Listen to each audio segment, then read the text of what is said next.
লেফুঙ্গা ব্লকে মধু চৌধুরী পাড়া উচ্চতর মাধ্যমিক বিদ্যালয়ের যে প্রাঙ্গণে আসার পরে এটা অদ্ভুত একটা ফিলিংস আমার মধ্যে আসলো।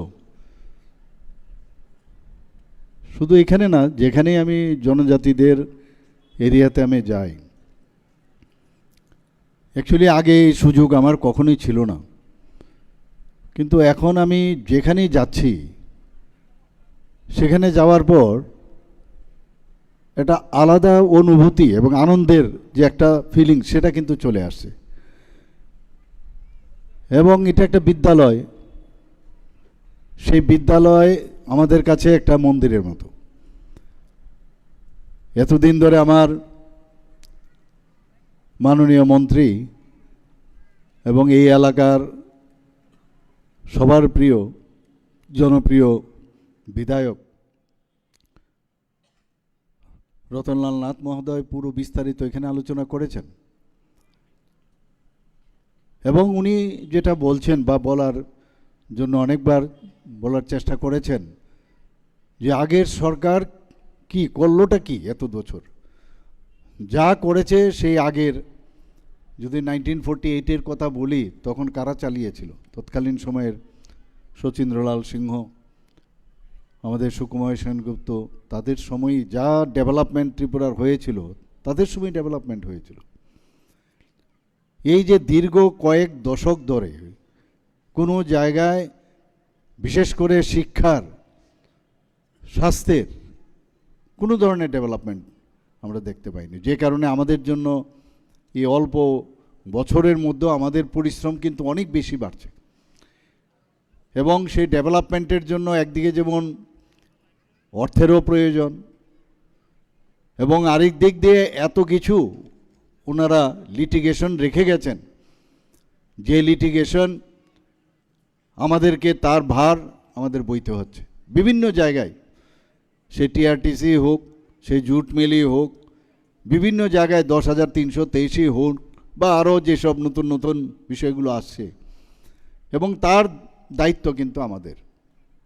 এমন সব সমস্যা আমাদের সৃষ্টি করেছে, কিন্তু আমাদের সরকার, আমরা চেষ্টা করছি, যেটা মাননীয় প্রধানমন্ত্রীজি বারবার বলছেন যে সবার ডেভেলপমেন্ট প্রয়োজন, বিশেষ করে জনজাতি গোষ্ঠীর ডেভেলপমেন্ট উনি বারবার বলছেন, আমরাও বলছি যে প্রায় সারা ভারতবর্ষের মধ্যে প্রায় 700 জনজাতি গোষ্ঠী আছে।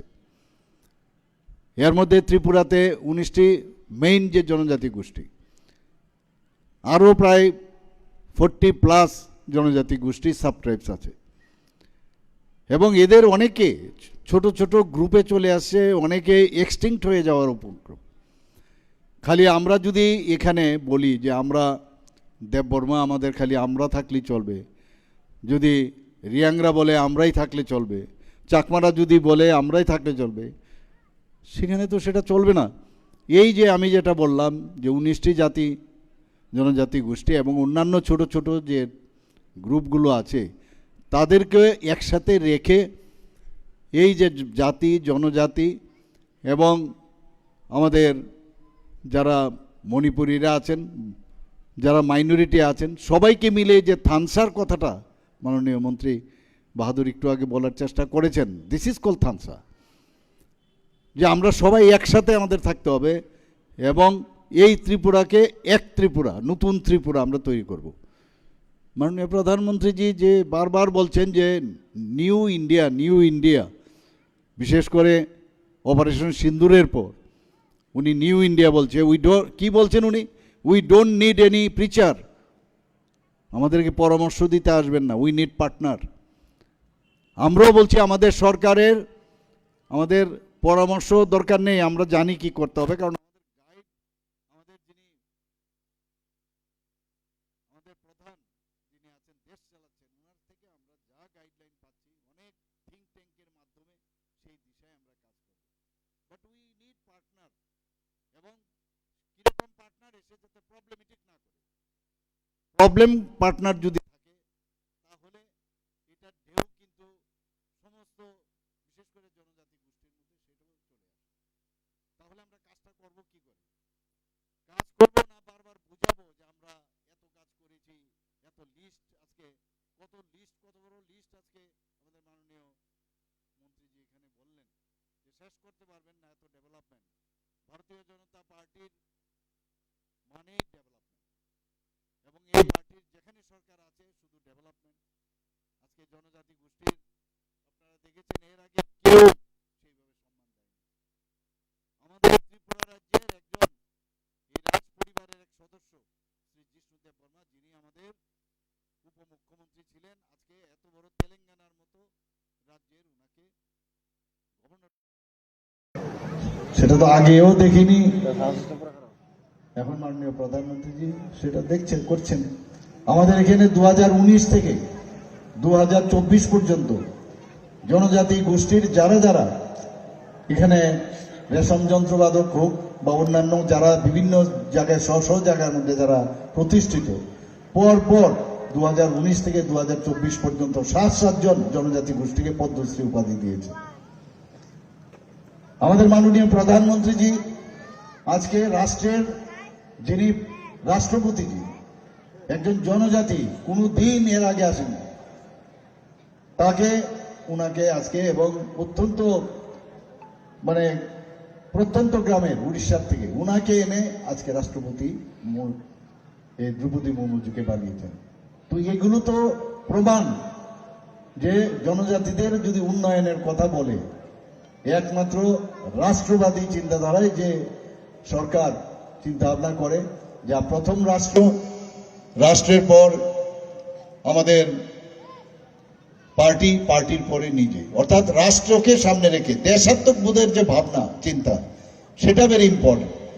আজকে এর আগে আপনারা এই যে এক একটা লাইন বা কয়েকটা শব্দ মিলিয়ে যেসব কথাগুলো উনি আমাদের কাছে রেখেছেন, কি বলেছেন উনি?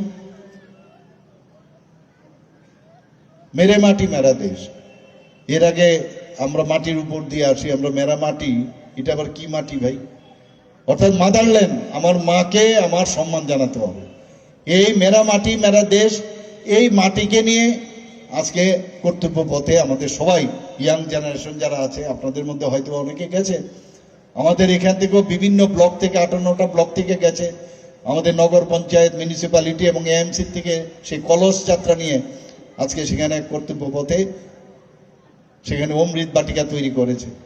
এবং এর একটা অংশ আমরা সেক্রেটারিয়েটের সামনেও আমরাও সেখানে অমৃত বাটিকা সেইভাবে এই মাটিকে নিয়ে আমরা রেখেছি। আমরা মাটি কোথা থেকে? ত্রিপুরার সমস্ত ব্লকের থেকে আমরা মাটি এনেছি, আর আমাদের এখান থেকে সব মাটি গেছে সারা ভারতবর্ষে। এই মাটিকে নিয়ে অমৃত বাটিকা তৈরি করেছে, এবং সেখানে গিয়ে যখন দেখবে যে ইউনিটি ইন ডাইভার্সিটি, সারা ভারতবর্ষ একটা জায়গায় তার মাটি নিয়ে পৌঁছে গেছে, মাকে নিয়ে পৌঁছে গেছে, এর থেকে বড় জিনিস কোথায়? এই যে ফিলিংস একের পর এক মাননীয় প্রধানমন্ত্রীজি সেই ভাবনা চিন্তা আমাদের জনজাতি গোষ্ঠীদের মধ্যে আসতে হবে। সেটা কেউ বিভ্রান্ত করলে এবং বিভ্রান্তের মাধ্যমে, ডিভাইড অ্যান্ড পলিসির মাধ্যমে তাদের ঘোলা জলে মাছ ধরার একটা অপচেষ্টা আগেও হয়েছে, এখনো চেষ্টা করছে। আর আমরা চাইছি যে নতুন যে নিউ এডুকেশন পলিসি মাননীয় প্রধানমন্ত্রীজি এনেছেন, তার মাধ্যমে নতুন করে ভারতকে চেনা, আমাদের ভারতবর্ষের যে হারিয়ে যাওয়া যে এডুকেশন, যা নাকি বিদেশ থেকে আগে মানুষ ভারতবর্ষে আসতো, নালন্দা বিশ্ববিদ্যালয়, তক্ষশিলা, এরকম যে বিক্রমশিলা থেকে আরম্ভ করে এরকম প্রচুর ইউনিভার্সিটির মধ্যে মানুষ বাইরের থেকে আসতো। আর আজকে আমাদের ছেলে মেয়েরা আমরা যখন বাইরে পাঠাই, আমরা ভাবি নিজেদেরকে আমাদের ছেলে মেয়েদের পাশ্চাত্য শিক্ষায় আমরা উন্নতি করছি। এটা শিক্ষা নয়। শিক্ষা হচ্ছে যে রিয়েল হিউম্যান মানুষ বানানোর জন্য ভারতবর্ষের সাথে অন্য জায়গার তুলনা হয় না। আমাদের স্বামী বিবেকানন্দজি ভারতকে নিয়ে যেভাবে যে ওয়ার্ল্ড রিলিজিয়াস যে কনভেনশন হয়েছিল চিকাগোতে, উনি যখন ভারতকে চিনিয়েছেন এবং সেখানে যখন প্রথমেই উনি বললেন যে my dear brother and sister of America, হাততালি সেখানে কন্টিনিউয়াস সেখানে দিয়েছে। অর্থাৎ সবাই বলছে যে যদি ভারতকে চিনতে হয় তাহলে বিবেকানন্দজিকে চিনতে হবে। তো হি ওয়াজ আওয়ার অ্যাম্বাসেডর। আর আমরা এখন নিজেদের লোককে না চিনে আমরা অন্যদিকে আমরা যাই। এবং বিবেকানন্দজি আজকে যে কথাটা সবসময় এতগুলো কথা বলেছে যে তোমার যে ব্রেনের ভিতরে যে জিনিস আছে, সারা পৃথিবীর লাইব্রেরি তুমি যদি একসাথেও করো, তাহলেও এই তোমার ব্রেনের ভিতরে যে লাইব্রেরি আছে তার কাছে একদম নগণ্য। অর্থাৎ আমাদের মধ্যে সবকিছু আছে, প্রতিটা মানুষ, এখানে সে জাতি হোক জনজাতি হোক আলাদা কিছু না, কিন্তু ভগবান তাকে তৈরি করে এখানে পাঠিয়েছে একটা বিশেষ কাজে, এবং সেটা আমরা কিন্তু চিনতে পারি না। আজকের তারিখে এই যে শিক্ষা, এই শিক্ষাই আমাদের যে ভ্যালু এডেড এডুকেশন, তার জন্য খুব ইম্পর্ট্যান্ট আমাদের।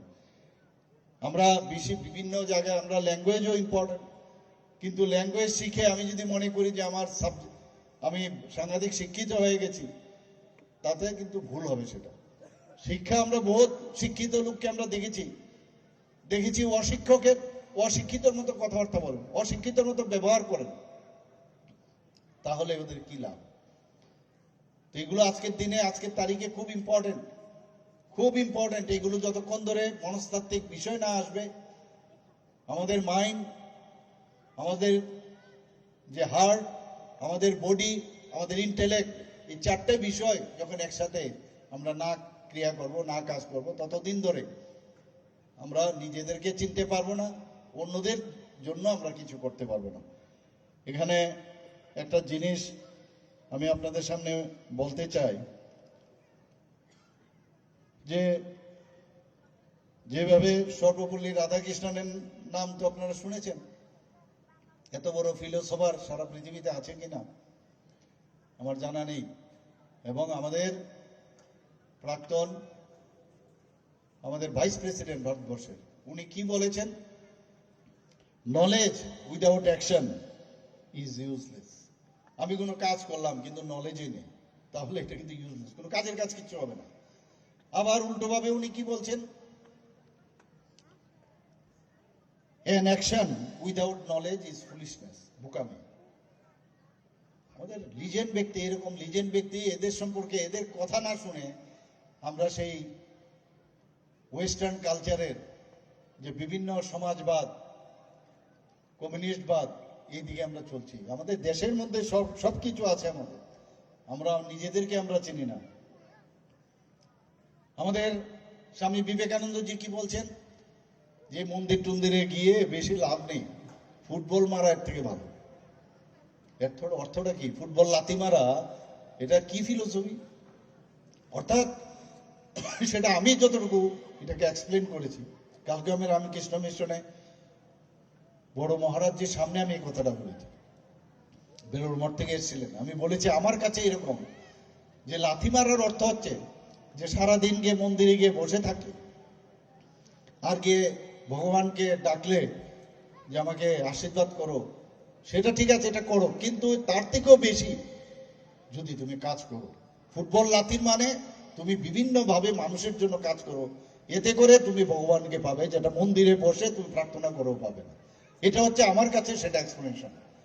এক একটা বিষয় যে you are strong, you are stronger and you are strongest, এবং সেটাকে যতক্ষণ ধরে নিজের যে অন্তর্নিহিত যে বিকাশ, সেই বিকাশ স্বামীজি বলছেন যতক্ষণ ধরে আমরা না নিজেকে চিনব, ততক্ষণ ধরে কোনো শিক্ষায় আমাদের শিক্ষিত করতে পারবে না।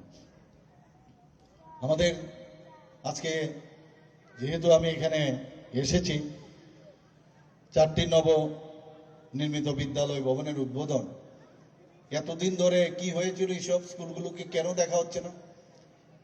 আমাকে যেখানে যাই এতগুলো আমি উদ্বোধন করছি, এখন তো ভুলেও গেছি কতগুলো উদ্বোধন এখন অব্দি করলাম, তার অ্যামাউন্ট অফ মুখস্থ ছিল। এখন এতগুলো করছি ডেইলি যে সেগুলো বলাও মুশকিল, মনে রাখাও মুশকিল। ডেইলি আপনারা দেখছেন এই কয়েক বছরের মধ্যে আমরা কত উন্নয়ন করেছি আমরা।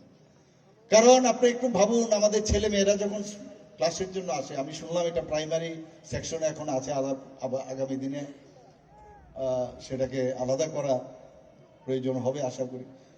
কিন্তু একবার ভাবুন, স্কুলে যখন ওরা রওনা দেয়, একবার ভাবে ওই স্কুলে যে যাবো, বেঞ্চিটার কথা কিন্তু মনে করে, ব্ল্যাকবোর্ডটা কিরকম আছে সেটা চিন্তা করে, সেখানে আমি বসতে পারবো, সেখানে ভাঙা চেয়ার তো নেই, ম্যাডাম কিরকম পড়াবেন, শিক্ষার ভ্যালু এডেড শিক্ষা দেবেন কিনা।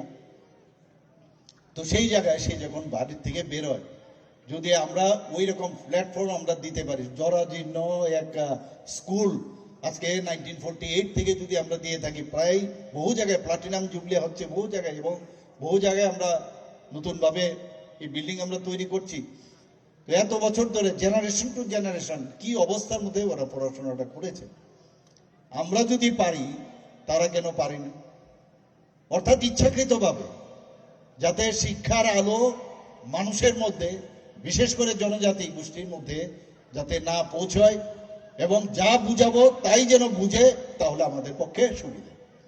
কাউকে বেশি শিক্ষিত করবে না, কাউকে বেশি জানতে দেবে না, কাউকে বেশি উন্নয়ন বেশি করবে না, কাউকে নিজের উপর দাঁড়াতে দেবে না, তাহলে তো কথাই শুনবে না আমাদের।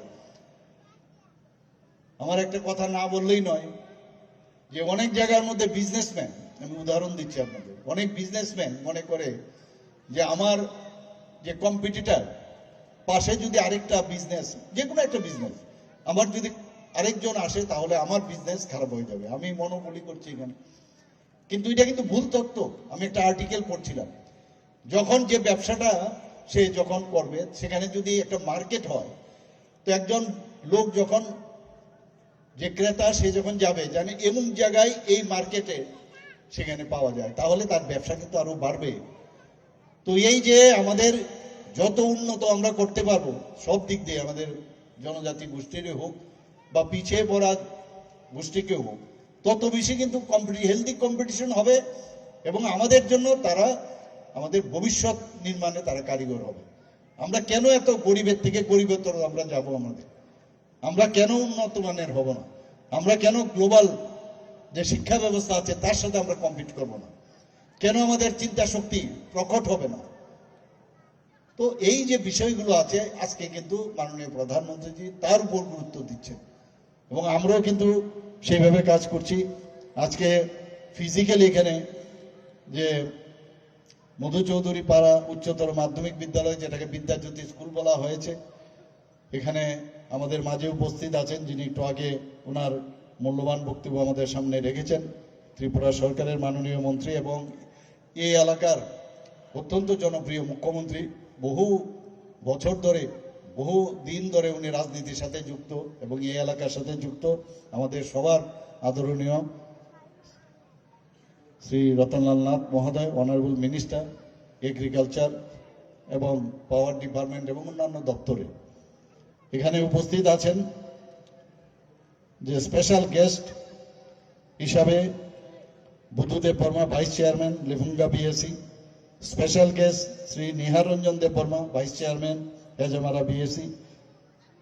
তাছাড়া এখানে NC Sharma, director secondary education, SP west Namita Pathak, এবং যিনি আজকে এই যে অনুষ্ঠানে যিনি সভাপতিত্ব করছেন, চেয়ারম্যান লিফুঙ্গা বিএসি শ্রী রণবীর দেববর্মা মহোদয়। এবং এখানে আমার সামনে যারা টিচার্সরা আছেন, শিক্ষক শিক্ষিকারা আছেন, তাদের উপর কিন্তু বড় দায়িত্ব। আমাদের ফ্যামিলির মধ্যে আমি নিজেও শিক্ষকতার সাথে যুক্ত ছিলাম মেডিকেল কলেজে। টিচার কিন্তু হওয়াটা কিন্তু ইউ আর ব্লেসড, ভগবান গড আপনাদের সেই সুযোগ দিয়েছে, আপনারা কিন্তু নির্মাণ করার কারিগর।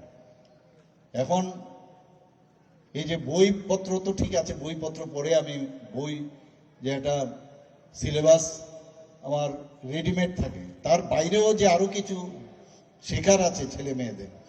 কারণ যারা প্যারেন্টস আছে তারা কিন্তু প্রকৃত অক্ষে আমাদের ছেলে মেয়েদের, তারা হচ্ছে first teacher, mother is the first teacher. কিন্তু পরের মুহূর্তে কিন্তু যখন তারা স্কুলে আসে, you are father mother and you are the maker for the future generation. আমরা কিন্তু নিজের ফ্যামিলির মধ্যে অনেক সময় নিজের ছেলে মেয়ে আছে, আমার বিভিন্ন কাজ থাকে, কিন্তু এইগুলো ঘরের ভিতরে তালা লাগিয়ে আসতে হবে যে আমি যে কর্মস্থলে আমি যাচ্ছি সেখানে আমি যে কারণে আমি I mean for that area, এবং সেখানে আমি আমার কাজটা আমি করবো। নিজেকে আরো আপডেট যদি আমি করতে পারি, এখন আপনার হাতের মুঠোয় সারা পৃথিবী, সমস্ত নলেজ। মাননীয় প্রধানমন্ত্রীজি বারবার বলছেন আগামী দিন সমস্ত এই পৃথিবী, রাজ্য যাই থাকুক, ভারত তাদের হাতের মধ্যে থাকবে, তাদের হাতের মুঠোর মধ্যে থাকবে, যার মধ্যে নলেজ যার থেকে যত বেশি থাকবে।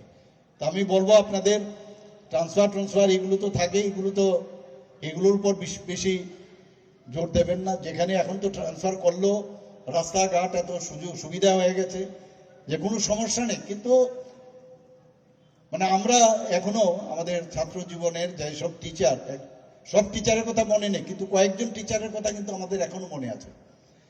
কারণ তারা যে কথাগুলো বলছেন, তার যে পড়ানোর যে পদ্ধতি, যে স্টাইল, সেটা কিন্তু দেখা গেছে একটু আলাদা। এবং এই স্টুডেন্টরা সারা জীবন, আমরা যখন এই বয়সে আমরা ওই সব টিচারদের মনে রাখছি, আপনারাও কিন্তু সেই টিচারদের আপনারা মনে রাখবেন। এখানে ভার্চুয়ালিও যেসব ইনগুরেশন আজকে হলো, newly constructed school building of Gopalnagar উচ্চতর মাধ্যমিক বিদ্যালয় কলতলিয়া, মোহনপুর, বেরিমুড়া উচ্চতর মাধ্যমিক বিদ্যালয় বিদ্যাজ্যোতি, তারাপুর উচ্চতর মাধ্যমিক বিদ্যালয় সিদাই, এই যে চারটে টোটাল আজকে এখানে ইনোগ্রেশন হলো। টোটাল যে খরচ হয়েছে আমাদের এডুকেশন ডিপার্টমেন্টের, ত্রিপুরা সরকারের, প্রায় 20,64 লাখ। তো এইগুলো তো আমাদের চলছে একের পর এক। আমরা অনেক টাকা তো খরচ করতেই হবে ইনফ্রাস্ট্রাকচার ডেভেলপমেন্টের জন্য। আমাদের যে এইবারের যে বাজেট, সেখানে আমরা মাননীয় প্রধানমন্ত্রী যে বারবার বলছেন যে ইনফ্রাস্ট্রাকচার যদি ডেভেলপমেন্ট না করা যায়, মানুষ কিন্তু এখানে ইনভেস্ট করতে আসবে না। মানুষ এখানে কোনো দিক দিয়ে আমরা আগামী দিনে যে মানি বিগেটস মানি যে কথাটা আছে, যে infrastructure begets money and Prestige and self reliance, এর জন্য আমরা কিন্তু ইনফ্রাস্ট্রাকচারের জন্য প্রায় 7,000 কোটি টাকা লেগেছে। কিছুদিন আগে আমি বৈঠক করেছিলাম, মার্চ মাস আসছে, আপনারা সবাই জানেন যে এখন পর্যন্ত ইনফ্রাস্ট্রাকচারে কত টাকা, কোন কোন ডিপার্টমেন্ট কত টাকা খরচ করেছে। প্রায় আমরা আগে শুনতাম যে ল্যাপস হয়ে গেছে, টাকা খরচ হয়নি। যাতে এই বিষয় না হয় তার জন্য মনিটরিং এর ব্যবস্থা খুব জোরদার আমরা করছি। সব জায়গায় ইনফ্রাস্ট্রাকচার যেন হয়। সেই আমাদের এখানে অনেক ডিগনিটারিজ এখানে উপস্থিত আছেন, আর বিশেষ করে যারা স্টুডেন্টসরা, ছেলেমেয়েরা, আমি সব জায়গায় জানি যে এই বয়সে স্টুডেন্টরা মধ্যে কিন্তু একটা অস্থির একটা ভাবনা চিন্তা থাকে। আমাদের যে কথাগুলো আছে হয়তো তারা সেইভাবে শুনতে চাইবে না, এবং যারা শুনবে তারা কিন্তু তাড়াতাড়ি ম্যাচিউরড হবে। আমি অনেক জায়গায়, কালকেও আমি বলছিলাম যেটা, যে আশ্রমে আমি গিয়েছিলাম, যে রামকৃষ্ণ আশ্রম বিবেকানন্দের মূর্তি উন্মোচন করেছিলাম, সেখানে আমি গিয়ে দেখলাম বেশিরভাগই মানে বয়স্ক লোক। তো আমি বললাম এখানে তো আজকে বিবেকানন্দকে যদি জানতে হয় এবং দেশকে যদি বারবার, উনি যে কথাটা বলছেন যে যুব সম্প্রদায়কে আমাদের হাতিয়ার করতে হবে, তো সেখানে তো যুবক কম। তো এই যে এখানে স্টুডেন্টরা আছেন, তারা কিন্তু যত বেশি তারা বুঝতে পারবে, এবং 18 থেকে এই যে 23 বছরের যে যুবক, যেটাকে নিয়ে মাননীয় প্রধানমন্ত্রীজি একটা হিউম্যান রিসোর্স বলছে, আগামী দিন যে বিষয়গুলো আসবে, যে হিউম্যান রিসোর্স কোন দেশে আছে, এবং আমাদের দেশের মধ্যে সবচেয়ে বেশি হিউম্যান রিসোর্স থাকবে, অন্যান্য দেশের হিউম্যান রিসোর্স কিন্তু অনেকটা কমে যাবে। তো এই হিউম্যান রিসোর্স সেখানে স্কিল ডেভেলপমেন্টের মাধ্যমে প্রপারলি যাতে সে ডেভেলপমেন্ট করা যায়, তার জন্য কিন্তু আমরা চেষ্টা করছি। এবং এই বিশেষ করে এই যে 16, 17, 18, 19 নিজেদেরকে আপনারা একবার চিন্তা করুন, ওই সময় একটা ট্রানজিশন পিরিয়ড। এই ট্রানজিশন পিরিয়ডে অনেক সময় মনে হয় আমার কিছু একটা করা দরকার, কোথায় গেলে আমি ঠিকভাবে আমি কোন দিশায় আমি চলবো, এর মধ্যে কিন্তু একটা টানাপড়া থাকে সমস্ত স্টুডেন্টদের মধ্যে। আমাদের যেহেতু ছিল, এটা একটা ফিজিওলজি। তো সেই জায়গায় ওই সময়ে তাদেরকে ঠিক জায়গায় তাদের প্রকৃত শিক্ষা তাদেরকে প্রপারলি নিয়ে যদি না আসা যায়, তাহলে ওই ড্রাগ এডিকশনের দিকে চলে যায়। বিভিন্ন যেসব সমাজের যেগুলো অনাকাঙ্ক্ষিত, সেই দিকে কিন্তু চলে যায়। তো আমাদেরও কিন্তু এই বয়সটা আমি বলবো ভেরি ইম্পর্টেন্ট, ভেরি মানে সেন্সিটিভ ইয়ার্স। ওই বয়সে যদি আমরা ধরতে পারি, তাহলে আগামী দিন আমাদের ছেলেমেয়েরা আমাদের ত্রিপুরার জন্য নিশ্চয়ই আগামী দিন কাজ করবেন। এখানে যারা ভার্চুয়ালিও যারা উপস্থিত আছেন তাদেরকেও আমি ধন্যবাদ দেব এখানে উপস্থিত থাকার জন্য।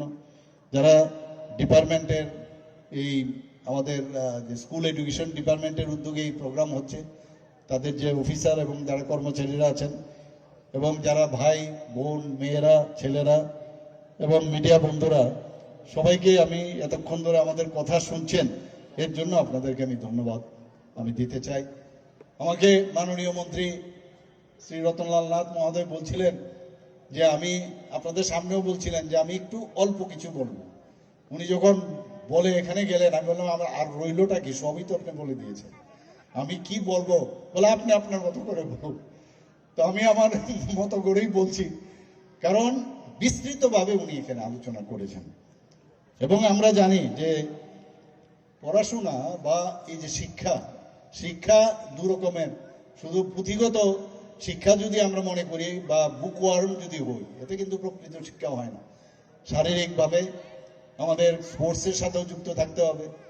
বিভিন্ন যেসব আমাদের কারিকুলাম থাকে, সেই কারিকুলামের স্কুলের বাইরেও, সিলেবাসের বাইরেও এগুলোতে যুক্ত যখন হব, তাহলেই কিন্তু আমাদের যে সামাজিকভাবে, এবং এক তো সামাজিকভাবে উন্নয়ন হব, আরেক দিক দিয়ে অর্থনৈতিকভাবেও আমরা উন্নয়ন হব, যেটাকে বলে সোশিও ইকোনমিক্যাল যে স্ট্রেংথেনিং, সেটা সম্ভব হবে। এবং এখনো পর্যন্ত আমরা যদি মনে করি আমার বয়স এখন এত বছর হয়েছে আর পড়ার দরকার নেই, আমি ডাক্তারি পাশ করেছি আর পড়ার দরকার নেই, আমার মতো মূর্খ মানুষ এই পৃথিবীতে হবে না। Every day you have to read, every day new things are coming up. আর আপনার জন্য এখন সুবিধা হয়ে গেছে, যেটা আমি বললাম, যে নিজের ব্রেনের মধ্যে এত বড় ল্যাব আপনার আছে, এত বড় লাইব্রেরি আছে, খালি সেগুলোকে একটু সোশিয়াল আপনার এই নেটকে গেটে আপনার লাইব্রেরি তো যেতেই হবে, কিন্তু পাশাপাশি আপনার কাছে ইজি যে অ্যাপ্রোচ, সেটা মাথায় রেখে আমরা ডেইলি আমরা কিন্তু কিছু না কিছু আমরা শিখতে পারবো। এবং শিক্ষা মৃত্যুর আগ পর্যন্ত সেটা কিন্তু ইট ডাজন্ট স্টপ। প্রতিদিন আমার মনে হয় নিজেকে যদি একবার ভাবুন যে আমার এখন মৃত্যুর সময় এসে গেছে আর কয়েক মিনিটের মধ্যেই, তখনও কিন্তু আপনি শিখতে তাই চলছেন, কিন্তু কিছু না কিছু শিখছেন আপনি। তো জন্মের পর থেকে চলছে বাচ্চাদের লার্নিং পিরিয়ড, এবং মৃত্যুর আগ পর্যন্ত শিক্ষা শেষ হয় না। এবং একজন শিক্ষিত ব্যক্তি আপনি দেখবেন সামাজিকভাবেও, ইভেন আপনার ফ্যামিলির মধ্যে যদি আপনি প্রপার শিক্ষিত হন, দেখবেন যে 10 জন আপনার বাড়িতে আছেন, আপনি ছোট হতে পারেন, কিন্তু সবাই বলবে ওর কাছে যাই, ওর কাছে জিজ্ঞেস করি যে এই যে একটা সমস্যা হচ্ছে বা আগামী দিন আমরা কি করব, কি করা যায়। সবাই কিন্তু ওর দিকে নজর দেবে, কারণ ও প্রপারলি তার জ্ঞান অর্জন করেছে এবং সে জ্ঞান আপনার কাছে বিতরণ করছে। তো এর জন্য জ্ঞানের মাধ্যমে, শিক্ষার মাধ্যমে আমরা সামাজিক সকল স্তরের যে সমস্যা, সেগুলো আমরা কিন্তু বিজয় অর্জন করতে পারি, সমাধানও করতে পারি। এবং আমাদের মন বড় চঞ্চল, কিন্তু ভেরি চঞ্চল, এবং এই মনকে যদি আমাদের সেটাকে সেটল করতে হয়, সেটাকে যদি ধরে রাখতে হয়, শিক্ষার উপরে আর কিছু নেই। আমি কিছুদিন আগেও আমি শুনছিলাম যে ভারত পৃথিবীর মধ্যে সবচেয়ে বেশি পড়াশোনা কোন রাষ্ট্র করে জানেন তো? বলছে যে রাশিয়া নাকি সবচেয়ে বেশি পড়াশোনা করে। ট্রেনে বসুক, যেখানে বসে আছেন, কেউ না কিছু পড়াশোনা করছে। তো এই যে রিডিং রিডিং রিডিং অ্যান্ড মানে connecting your brain, your heart. আমাকে অনেক সময় অনেকে বলেন, আরে আপনি বেশি ইমোশনাল হবেন না, ব্রেন দিয়ে কাজ করুন। কিন্তু আমি আমার নিজেকে দিয়ে আমার মনে হয় এটা ভুল তত্ত্ব। কারণ একটা ইমোশনাল মানুষ, হৃদয় আছে, হৃদয়, মন এবং আমার মস্তিষ্ক এবং আমার শরীর, তিনটা, আমরা চারটা ইন্টেলেক্ট, এইগুলো যদি আমরা একসাথে না করি তাহলে লাভটা কি? যে কারণে মাননীয় প্রধানমন্ত্রীজি যে যোগ ব্যায়ামের জন্য যে ইউনাইটেড নেশনে উনি আবেদন করেছিলেন, যোগ মানে প্লাস, নট বিয়োগ। অর্থাৎ এই যে চারটা জিনিস আমি বললাম, এই চারটা জিনিসের একসাথে করা, এবং নিজেকে আমরা সেই যোগ ব্যায়ামের মাধ্যমে আমরা কিন্তু নিজেদের চিনতে পারি। এবং স্কাই ইজ দ্য লিমিট। আপনি যত যদি মনে করেন যে আজকে আমার শেষ, আমার বিদ্যা সব কমপ্লিট হয়ে গেছে, বুদ্ধিও বেড়ে গেছে, তাহলে কিন্তু বুদ্ধির শেষ নেই। আর নিজেকে আপডেট করতে গেলে এভরিডে যে কোনো স্তরে আমরা আজকেও এখানে আপনাদের সামনে যে বসেছি, দাঁড়িয়েছি, স্ট্যান্ড বিফোর ইউ, সেখানেও কিন্তু আমার লার্নিং প্রসেস চলছে, যে আমি ঠিকভাবে বলতে পারছি কিনা। আমার যদি মনে হয় কোনো জায়গার মধ্যে আমার খামতি রয়েছে, সেটা কিন্তু আমার practice makes a man perfect. আগামী দিনে আরো কোথাও যখন যাব, সেখানেও কিন্তু আমার পারফেকশনটা আবার চলে আসবে। তো এই যে বিষয়, যে এবং it is just like a bridge, একটা ব্রিজ, অজ্ঞতা এবং যে জ্ঞান, তার মাঝখানে যদি বসিয়ে দেন যে শিক্ষা, তাই হচ্ছে আপনার অজ্ঞতার থেকে জ্ঞান, অন্ধকার থেকে আলো, এর মাঝখানে যদি আপনি শিক্ষাটা বসিয়ে দেন, তাহলে আপনি ব্রিজ, যেমন এক পারের থেকে আরেক পারে যেতে গেলে ব্রিজের দরকার, কানেকশন, সেই কানেকশন আমরা পাবো। আমরা এগুলো যতক্ষণ ধরে আমরা না বুঝবো, ততদিন ধরে আমরা কিন্তু উল্টো পাল্টো চলার চেষ্টা করব। এতদিন হয়েছে, আগের সময়ও এই যারা এই দায়িত্বে ছিলেন তারা কিন্তু এইভাবেই এখনো অনেকে চেষ্টা করছেন উল্টো পাল্টো বলার। আমাদের ত্রিপুরাতে এখন যে কারিকুলাম আছে, সিবিএসসি আছে, যে central board of secondary education, ICSC আছে, central board of Indian certificate of secondary education.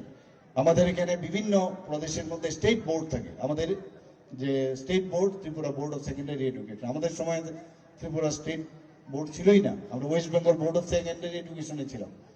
এখন এখানে বোর্ড হয়েছে, আরেকটা ইন্টারন্যাশনাল বোর্ড আছে, এবং ওপেন স্কুল, আমরা ওপেন ইউনিভার্সিটি অলরেডি স্টার্ট করেছি। ওপেন স্কুলের জন্য অনেকে আসছে, যারা অনেকে পিছিয়ে গেছে, পড়তে পারেনি বা বিভিন্ন কাজে যুক্ত, তাদের জন্য যে স্কুলিং এর ব্যবস্থা, সেটাও মাননীয় প্রধানমন্ত্রীজি করেছেন। এবং এক একটা কারিকুলামের এক এক রকম কিন্তু তার বিষয় রয়েছে, যেগুলোর উপর ভিত্তি করে মাননীয় প্রধানমন্ত্রীজি, আমাদের সরকার যে ডাবল ইঞ্জিনের সরকার, আমরা সেইভাবে কাজ করছি।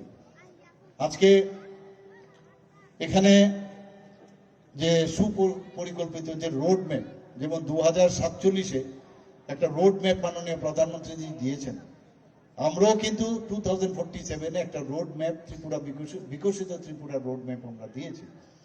না আবল তাবল চললে চলবে না, প্রকৃতপক্ষে একটা গাইডলাইন, টাইমলাইন যদি থাকে, তাহলে আমরা আগামী দিন ঠিক জায়গায় কোথায় আমাদের পৌঁছতে হবে, সেই জিনিসটা আমরা আগামী দিন আমরা করতে পারবো। এবং আমাদের কেন্দ্রীয় সরকার যেটা চাইছে, যে মুঘলের সময় যেভাবে ভারতকে একদিকে তো তার জ্ঞান, তাদের ইউনিভার্সিটি, সেগুলোকে নষ্টই করেছে, পাশাপাশি অর্থনৈতিকভাবে আমাদের যে ট্রেজার, সেগুলো পর্যন্ত লুটে নিয়ে গেছে। তারপরেও কিন্তু আমরা যেটা বলি সনাতনী, অর্থাৎ ভারতবর্ষ এত পুরনো, তার ইতিহাস, সনাতনীর অর্থ হচ্ছে, আমরা নিজেদের সনাতনী বলি, কিন্তু সনাতনীর অর্থ কিন্তু অনেক আমরা জানি না। সনাতনী হচ্ছে ভারত এত পুরনো, যে কবে শুরু হয়েছে সেটা কিন্তু আমরা বলতে পারি না। আজকে গ্রিক সভ্যতাই বলুন, আজকে ইজিপ্ট সভ্যতা বলুন, সেগুলো কিন্তু এখন মিউজিয়ামে চলে গেছে।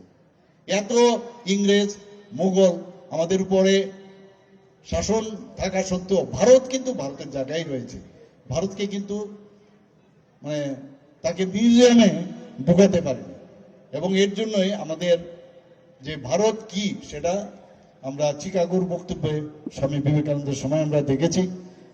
আপনারা দেখেছেন যে এখানের যে যারা জনজাতি ভাই বোনেরা আছেন, তো আগে আমার পূর্ববর্তী বক্তা বলেছেন যে রেসিডেন্সিয়াল, মডেল রেসিডেন্সিয়াল স্কুল আমাদের ত্রিপুরাতে অলরেডি আগে 4টার মতো ছিল,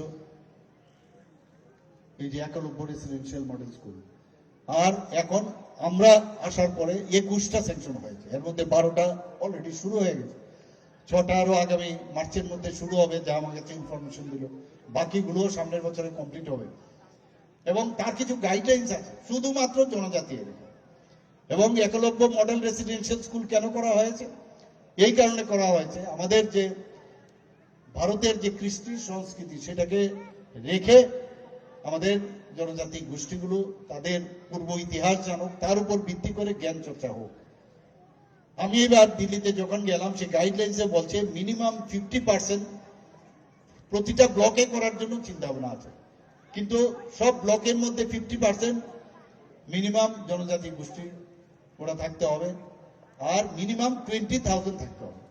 তো সেই ক্রাইটেরিয়ার উপরে কয়েকটা জায়গা রিল্যাক্সেশনের জন্য আমি প্রায় আরো 15টা যাতে একলব্য স্কুল হয় তার জন্য আমি দিল্লি থেকে এবার বলে এসেছি। আমরা কিছু কিছু নতুন নতুন এখানে যিনি আপনাদের মাননীয় বিধায়ক, জনপ্রিয় বিধায়ক এবং মাননীয় মন্ত্রী, পাওয়ার মিনিস্টার এবং অন্যান্য দপ্তরে, এর আগে কিন্তু উনি এডুকেশন মিনিস্টারও ছিলেন। এগুলো কিন্তু উনার সময়ও কিছু শুরু হয়েছে, কিছু আমি যখন এই দপ্তরে ভার নিলাম আমরাও কিন্তু সেগুলো আমরা শুরু করেছি। নিপুণ ত্রিপুরা, নিপুণ শিক্ষাটা কি? National initiative for proficiency in reading with understanding and numerics. আমরা জানি নিজেদেরকে কিন্তু আপনি ফিরিয়ে নিতে হবে। আমরা যখন ছোট ছিলাম আমরা অঙ্ক দেখলে বাবা কি জানি না জানি কি ভয়ঙ্কর জিনিস, পড়তাম আমরা অনেক সময় আছে রিডিং পড়তে ভয় পেতাম। এর জন্য আমরা এই যে রিডিং পড়া, লেখা এবং মৌলিক স্তরে অঙ্ক কষা, যারা সেকেন্ড ইয়ারে যারা প্রাইমারি স্কুলে আছে দ্বিতীয় বর্ষে, তাদেরকে এই বেসিক শিক্ষা দেওয়ার আমরা শুরু করেছি। 2022 সালের 18 নভেম্বর এই নিপুণ ত্রিপুরা চালু করা হয়। 3 থেকে যারা 7 বছরের এই সব শিশুদের এই নিপুণ যে কার্যক্রম আমরা শুরু করেছি। একটা বিদ্যা সেতু মডিউল 7 থেকে 9 সপ্তাহের আমরা একটা ব্রিজ কোর্স আমরা শুরু করেছি। সেটা কার জন্য? যারা প্রথম শ্রেণীতে, আপনারা ভাবুন যখন ফার্স্ট কোনো স্কুলে যায়, প্রথম স্কুলে যেতে একটা ভয় ভীতি থাকে, আর এই স্কুলটা জানি কিরকম হবে। আমরা তো এরকম আছে যখন নার্সারি স্কুলে আমরা মানে স্কুলে যাওয়ার পরে একটা ক্রন্দনরত অবস্থা আমরা দেখি ছোট ছোট ছেলে মেয়েদের। এখানে কিন্তু ওই যে মানে এখানে একটা ট্রানজিশন পিরিয়ড। তো যারা ক্লাস 1-এ পড়ে সেখানে আমরা ঠিক করলাম যে একটা ব্রিজ কোর্স হবে এবং সেখানে খেলার মাধ্যমে এজিট তারা ঘরে যেরকম আছে, ঘরের মধ্যে যে খেলার চলে ওরা থাকে, খেলার চলে তাদের মধ্যে শিক্ষা দেওয়া। এবং এটা শুনে আপনারা খুশি হবেন যে এনসিইআরটি কর্তৃপক্ষ এসে এত ভূয়সী প্রশংসা করেছেন। আমি এখানে যিনি ডাইরেক্টর সাহেব আছেন ওনাদের এবং ওনার টিমকে আমি ধন্যবাদ দেবো যে এই ধরনের একটা যে বিদ্যা সেতু মডিউল এখানে শুরু করেছেন। তার মেইন উদ্দেশ্যটা কি? কেউ ধরুন অ্যাফ্লুয়েন্ট ফ্যামিলি থেকে আসছে, কেউ অত্যন্ত গরিব জায়গার থেকে এসছে, কেউ পড়াশোনার সাথে ততটা যুক্ত নয়। তো তাদেরকে একসাথে যখন এই যে অ্যাক্লিমেটাইজেশনের যে এই মডিউল, তাতে করে তারা কিন্তু নিজেদের মধ্যে একে আরেকজনের সাথে একাত্ম বোধ হবে এবং আমরা সবাই এক, ইউনিটি ইন ডাইভার্সিটি, সেই বিষয়টা কিন্তু আসবে। এবং তাদের থেকে আগামী দিনের যে আমাদের যে উদ্দেশ্য, যেটা তাদের ভিতর থেকে বের করা, সাবলীল হওয়া, সেই কাজটা আমরা করছি। আরেকটা যেটা করলাম মিশন মুকুল। মিশন মুকুল কোনটা? অঙ্গনবাড়িতে যারা টিচাররা আছেন তাদেরকে ট্রেনিং দেওয়া। কারণ আগামী দিন সেই অঙ্গনবাড়ির থেকে যারা এই বিদ্যা সেতু মডিউলে আসবে বা মানে তাদেরকে ট্রেনিং দেওয়া, যে যখন স্কুলে যাবে তাদেরকে মাঝে মাঝে এই প্রাইমারি স্কুলে নিয়ে আসা, যাতে করে তারা এই খাপ খেতে পারে পড়াশোনার ক্ষেত্রে। আরেকটা জাদুই পিঠারা পরে একটা ন্যাশনাল এডুকেশন পলিসি, সেখানে বলছে নিজেরা তৈরি করতে হবে। আমি সেদিন এই যে নিপুণ কর্নার, আমি তাদের এক্সিবিশনে গেছিলাম, বাঁশের তৈরি এত সুন্দরভাবে, বাগাডলি আমরা করি না, একটা বাগাডলি এরকম খাপ ঘরে করে এক একটা কাঠি রেখেছে, 1 2 3 4 এরকম করে রেখেছে। তো একটা উঠালে এটা বলে কত, বলে 1, আর এটা 2, দুটো রেখেছে 3, এবং এগুলো প্লাস করলে কত হবে, এত সুন্দরভাবে, পয়সাও কম, বা কাগজ দিয়ে তৈরি, এমন সব সুন্দর সুন্দর জিনিস বানিয়েছে, পয়সাও লাগে না। তো সেইগুলো প্রতিটা রুমে নিপুণ কর্নার, খেলার চলে। অনেক সময় একটা ক্যাট আঁকলো, সেটাকে দেখা যাচ্ছে না, CAT ক্যাট লেখা আছে, কিন্তু এইভাবে যদি এটাকে টান দেয় তাহলে দেখা গেল ক্যাটটাও বেরিয়ে আসলো, তো ক্যাট এইভাবে দেখানো। এরকম অদ্ভুত অদ্ভুত প্রাণবন্ত যে নিপুণ কর্নার আমাদের ছোট ছোট ছেলে মেয়েদের জন্য সেটা করা হয়েছে। এবং এই ধরনের অনেক যে আমাদের যে ইনোভেটিভ আইডিয়া আমাদের বোর্ডের থেকে করা হচ্ছে। এই যে TLM অর্থাৎ টিচিং লার্নিং ম্যাটেরিয়াল, এই টিচিং লার্নিং যেটা আমি বললাম, এই নিপুণ কর্নারে এই TLM প্রোডাক্টস খুব কম পয়সায় সেটা করছে। এবং এতে করে যারা বানাচ্ছে ছেলে মেয়েরা, এবং তার জন্য টিচারদেরও কিন্তু ট্রেনিং দেওয়া হয়েছে। তো একের পর এক আমরা চাইছি যে আগামী দিনে আমাদের ছেলে মেয়েরা আরেকটা প্রকল্প আমরা নিয়েছি সহর্ষ। সহর্ষ অর্থ কি? আমরা যেটা আমি বলার চেষ্টা করলাম একটু আগে, সহর্ষ মানে আনন্দ। আনন্দের মাধ্যমে প্রতিটা ছেলে মেয়ে জন্মগ্রহণ যখন হয়, এক একজনের কিন্তু ইউনিক তাদের চিন্তা ভাবনা। আমরা কিন্তু মনে করি গতানুগতিক, তাকে এই শিক্ষাই দেব, এর বাইরে আর কিচ্ছু না। না, এক একটা ছেলে মেয়ে তার আলাদা আলাদা গুণ নিয়ে কিন্তু বেরোয়। এই সহর্ষের মাধ্যমে তাকে চেনা, তাকে বোঝা, যে সে কোন বিষয় নিয়ে চিন্তা, কি ধরনের ড্রিম সে দেখছে। আমরা এই সহর্ষের মাধ্যমে এখন ছোট ছোট ছেলে মেয়েদের আমরা তাদের ভিতর থেকে যে অন্তর্নিহিত যে বিকাশ স্বামী বিবেকানন্দ বলেছেন, সেই যে প্রোগ্রাম আমরা নিয়েছি। আর বিস্তারিত এখানে কি বলবো, এখানে তো আমার পূর্ববর্তী বক্তা বলেছেন সুপার 30 প্রকল্প আমরা করেছি। আপনারা জানেন যে এর মধ্যে সুপার 30 প্রকল্প 8 জন ছাত্রছাত্রী আইআইটি পেয়েছে, তাদেরকে স্পেশাল ট্রেনিং এর ব্যবস্থা করা হয়েছে। সরকার তার ব্যয় ভার নিয়েছেন। 12 জন এমবিবিএস চান্স পেয়েছেন, 13 জন এনআইটি তে পেয়েছে। এবং যারা 9th ক্লাসের মেয়েরা, আমরা এম্পাওয়ারমেন্ট, যে মহিলাদের এম্পাওয়ারমেন্ট করার যে আমরা কথা বলছি, শুধু কথাই নয়, কাজের মাধ্যমে আমরা সমস্ত যারা ক্লাস 9-এ মেয়েরা পড়েন তাদেরকে 1,22,000 প্রায় বিনামূল্যে বাইসাইকেল আমরা দিয়েছি। Chief minister annual state award for academic excellence আমাদের বাজেট আমরা রেখেছিলাম প্রায় 703 যারা মেধাবী মেয়েরা আছেন, শিক্ষার্থী, তাদেরকে আইপ্যাড আমরা দিয়েছি, ট্যাবলেট আমরা দিয়েছি। এখানে আমাদের নবম শ্রেণীর যারা ছাত্রছাত্রীরা আছেন, আমরা জানি সায়েন্স পড়তে অনেকে অনীহা প্রকাশ করে, কিন্তু সায়েন্স ইজ ভেরি ইম্পর্টেন্ট এবং all the subjects with due respect to others. কিন্তু সেখানে তাদের যাতে বিজ্ঞান মনস্কতা হয়, কারণ বিজ্ঞান দ্বারা সবকিছু প্রমাণিত হয়। তার জন্য Tripura science talent search examination, math talent search examination আমরা শুরু করেছি। এখানে অনেকে আমাদের যে ডিজাস্টার হয়েছিল, ডিজাস্টারে প্রচুর স্কুল কিন্তু ক্ষতি হয়েছিল, সেই স্কুলগুলোকে আবার নতুন ভাবে তৈরি করার জন্য প্রায় 12 করোড় আমরা সেখানে খরচ করেছি। আমাদের জন্য, ত্রিপুরার জন্য একটা অত্যন্ত গৌরবের বিষয় যে গোয়া এবং মিজোরামের পরে ত্রিপুরা একমাত্র রাজ্য যে 95.6% পেয়ে আমরা 23শে জুন 2025-এ আমরা সারা ভারতবর্ষের মধ্যে তৃতীয় পূর্ণ স্বাক্ষর রাজ্য হিসাবে আমরা সম্মানিত হয়েছি। বন্ধুগণ, এটা কিন্তু খালি স্বাক্ষরের বিষয় না, এখন অনেকগুলো তার ক্রাইটেরিয়া আছে। লোক সংখ্যার দিক দিয়ে দেখলে আমরা মিজোরাম এবং গোয়ার থেকেও কিন্তু আমাদের বেশি, এবং তাদেরকে যাতে আরো বেশি করে ট্রেনিং দেওয়া যায়, স্কিল ডেভেলপমেন্ট, বিশেষ করে মহিলারা সেখানে ছিল, তাদেরকে তার ব্যবস্থা আমরা কিন্তু করেছি। আজকে ট্রেসপের কথা আমার মাননীয় মন্ত্রী বাহাদুর বলেছেন, এই ট্রেসপের মাধ্যমে আমরা প্রায় 7,821 জন শিক্ষককে প্রশিক্ষণ দিয়েছি, এবং এর মাধ্যমে ককবরক, চাকমা এবং মিজো ভাষায় আমরা বইও কিন্তু প্রকাশ করেছি।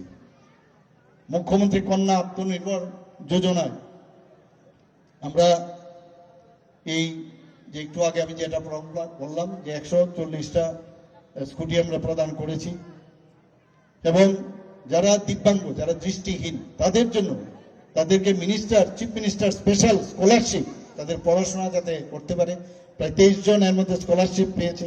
অনেকে ইউপিএসসির মাধ্যমে আইএস, আইপিএস, আইএফএস হতে চায়, তাদের জন্য আমরা একটা স্কিম করেছি লক্ষ্য, তার মধ্যে প্রায় 10 জনের মতো আমরা তাদেরকে আমরা হেল্প করেছি। এখানে আজকে আমাদের আগে ভাবতাম যে ক্লাস 11 পড়ে বা 12-এর পরে, আমাদের তো 11 ক্লাস ছিল, কি করব, কোথায় যাব, সেই জায়গায় আজকে ত্রিপুরাতে এত সুন্দর পরিবেশ এখানে তৈরি হয়েছে। কিছুদিন আগে ডিজিপি সাহেব বলছিলেন যে 20 বছরের মধ্যে ত্রিপুরাতে প্রথম এরকম ঘটনা হয়েছে যেখানে 8.2% ক্রাইম রিডিউস হয়েছে। তো এই যে ত্রিপুরাতে আজকে ন্যাশনাল এডুকেশন পলিসি তো একদিকে হয়েছে, শিক্ষার দিক দিয়ে হয়েছে, ইনফ্রাস্ট্রাকচার আমরা ডেভেলপমেন্ট করছি, পাশাপাশি আমরা ল অ্যান্ড অর্ডারের দিকে 28টা রাজ্যের মধ্যে নিচের দিক থেকে আজকে আমরা তৃতীয়। আমার মনে আছে দিল্লিতে আমি যখন গিয়েছিলাম, সেখানে আমাদের মাননীয় প্রধানমন্ত্রীজিও সেখানে ছিলেন, সেখানে আমাদের যে অষ্টলক্ষ্মী 8টা রাজ্যের সেখানে বিজনেস সামিট হয়েছিল। 30,000 কোটি টাকার মৌ হয়েছে, এর মধ্যে 50% শুধু ত্রিপুরার জন্য হয়েছে। আমি স্টলে পর্যন্ত ঢুকতে পারছিলাম না।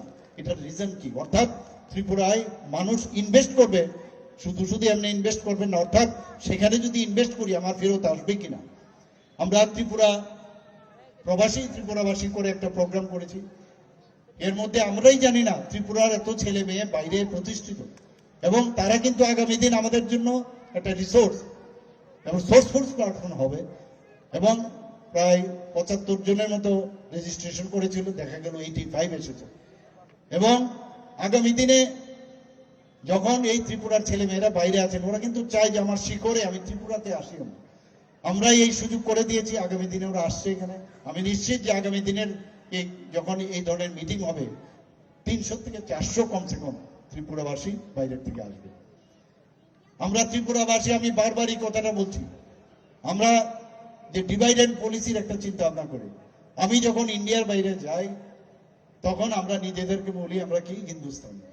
এখানে গুজরাটিও হতে পারে, বিহারিও হতে পারে, আসামিজও হতে পারে, ত্রিপুরীও হতে পারে। তাহলে ত্রিপুরার থেকে যখন আমরা বাইরে যাই, আমরা যখন পড়াশোনার জন্য আমরা গেছি, আমরা যখন ত্রিপুরা আছে যে লড়কা উনকো বুলাও প্রিন্সিপাল ডাক, তাহলে আমরা সবাই ত্রিপুরী। এবং ত্রিপুরের মধ্যে বাঙালিও আছে, এখানে জনজাতিও আছে, এখানে গারো আছে, ত্রিপুরীও আছে, আবার চাকমাও আছে, দেববর্মাও আছে। তাহলে উই আর অল ইউনাইটেড। এই যে থানসা, সেখানেই কিন্তু এই যে মাননীয় প্রধানমন্ত্রীজি যে বলছেন সেটা বোঝার বিষয় যে আমরা সবকা সাথ সবকা বিকাশ, বিশ্বাস আর তার প্রয়াস, অর্থাৎ এর মধ্যে থানসা লুক্কায়িত। কাজে আগামী দিন আমরা সবাই যদি একসাথে থাকি, এক নিউ ত্রিপুরা যদি আমরা তৈরি করতে পারি, তাহলেই আমরা সরকার আমরা যেভাবে চেষ্টা করছি আমরা নতুন ত্রিপুরা আমরা তৈরি করতে পারবো। আমি আশা করি এই যে বিল্ডিংগুলো আজকে নতুন ক্লাসগুলো, এখানে নতুন স্কুল বিল্ডিং খুব সুন্দর তৈরি হয়েছে। আমি আশা করি আমাদের ছেলে মেয়েদের জন্য এটা অত্যন্ত একটা ভালো প্ল্যাটফর্ম হবে, ভালোভাবে পড়াশোনা ওরা করতে পারবে। এবং যারা টিচাররা আছেন তাদেরকেও বলবো যে আপনারা যতটুকু চেষ্টা করবেন তাদেরকে উন্নত মানের শিক্ষা দেওয়ার জন্য। আজকে ত্রিপুরাতে সেন্ট্রাল ইউনিভার্সিটি আছে, এখানে স্টেট এমবিবি ইউনিভার্সিটি আছে, ন্যাশনাল ল ইউনিভার্সিটি আছে, এখানে ন্যাশনাল সংস্কৃত ইউনিভার্সিটি আছে, 6 থেকে 7টা নতুন বাইরের প্রাইভেট ইউনিভার্সিটি এসছে। মেডিকেল কলেজের সংখ্যা, মেডিকেল আসনের সংখ্যা ছিল আমাদের সময় 12 থেকে 13, এখন এখানে 350টা হয়েছে। আরও 100টা মেডিকেল এমবিবিএস সিট বাড়ানোর জন্য চেষ্টা করছি। 50টা, আমাদের সময় বিডিএস এর একটা সিট ছিল, আজকে গভর্নমেন্ট ডেন্টাল কলেজ এখানে শুরু হয়েছে, 50টা থেকে এখন 63 হয়েছে। বিএসসি নার্সিং 50টা সিট হয়েছে। এখানে গভর্নমেন্ট এবং প্রাইভেটের বিভিন্ন এএনএম জিএনএম এর সুবিধা আছে। আজকে এগ্রিকালচার কলেজ এখানে আছে, ভেটেরিনারি কলেজ আছে, ফিশারি কলেজ এখানে আছে, এনআইটি আছে, এবং সেই এনআইটির পরে আমাদের টিআইটি এখানে আছে। আমরা টিআইটিকে ইউনিভার্সিটি করা যায় সেই বিষয়ে আমরা কিন্তু ক্যাবিনেটও আমরা ডিসিশন নিয়েছি, যাতে ত্রিপুরা ইনস্টিটিউট অফ টেকনোলজির একটা ইউনিভার্সিটি এখানে হয়। উইমেন্স কলেজ, সেটাকেও ইউনিভার্সিটি করা যায়, তার জন্য কিন্তু আমরা এবার ক্যাবিনেটে আমরা ডিসিশন নিয়েছি। ল কলেজ আছে, গভর্নমেন্ট ল কলেজ আছে, প্রাইভেট ল কলেজ আছে, এখানে আমাদের ন্যাশনাল ফরেন্সিক ইউনিভার্সিটি আছে। কি নেই এখন ত্রিপুরাতে? কাজেই একদিকে আমাদের ছেলে মেয়েদের বাইরে যাওয়া কথায় কথায় খুব ভালো, কিন্তু মা বাবাদের যে কত কষ্ট হয় আসা যাওয়া, সিকিউরিটি, এটা কিন্তু আজকে ত্রিপুরাতে এই যে একটা হাব, আমরা এডুকেশন হাব, আমরা হেলথ হাব ইত্যাদি তৈরি করছি, একমাত্র আমাদের ত্রিপুরাকে একটা শ্রেষ্ঠ ত্রিপুরা। মাননীয় প্রধানমন্ত্রী जी আপনারা দেখেছেন যখন वेस्ट बंगाल যখন যান, बोला आप लोग जाके देखिए त्रिपुरा में कैसे डेवलपमेंट हो रहा है, आप जाके देखिए। उड़ीसा যখন গিয়েছেন সেখানেও উনি বলছেন ত্রিপুরা को जाके देखिए कैसा डेवलपमेंट हो रहा है। তো এইবারও আপনারা দেখুন যে রিফর্মের কথা যখন আমাদের ক্যাবিনেটে আমরা প্রথমে তুললাম, আমাদের মধ্যে কনফিউশন ছিল যে রিফর্ম জানি এটা কি। এই রিফর্মে সারা ভারতবর্ষের মধ্যে আমরা রিফর্মে সেই পুরনো যে আইন কানুন যেগুলো ছিল, যেগুলোর কোনো প্রয়োজন নেই, সেইগুলোকে স্ক্র্যাপিং করার ক্ষেত্রে আজকে সারা ভারতবর্ষের মধ্যে ত্রিপুরা কিন্তু প্রথম হয়েছে। চিফ সেক্রেটারিদের মিটিং হয়েছে দিল্লিতে, সেখানে আমাদের চিফ সেক্রেটারি ওনার এখানে পিপিটি দেয়, সেখানে কিভাবে সেটা সম্ভব হলো উনি বললেন। এবং সেখানে माननीय प्रधानमंत्री जी बोलছেন যে रिफॉर्म कैसे ये छोटा सा एक राज्य है वो इस तरह कर सकते हैं, तो आप लोग क्यों नहीं कर सकते। এবং বিহার থেকে আমাদের কাছে রিকোয়েস্ট এসছে আমাদের অফিসারকে পাঠানোর জন্য, আমরা পাঠিয়েছি। সেখানে ওরা বলে এসছে কীভাবে সম্ভব। একের পর এক আমাদের ত্রিপুরাতে প্রায় 300-র উপরে আমরা এই ন্যাশনাল লেভেলে এবং আমাদের আঞ্চলিক যে অঞ্চল আছে সেখানে আমরা পুরস্কৃত হয়েছি। বন্ধুগণ, আমরা চাই যে এখানের যারা ছেলে মেয়েরা আছেন, বিশেষ করে জনজাতি গোষ্ঠীর যারা আছেন, ত্রিপুরাকে ভালো করে চিনবার জন্য তোমরা চেষ্টা করো। এবং আমাদের যারা শিক্ষক শিক্ষিকারা আছেন তারা কি বলতে চাইছে সেটাকে হৃদয়ঙ্গম করে আগামী দিন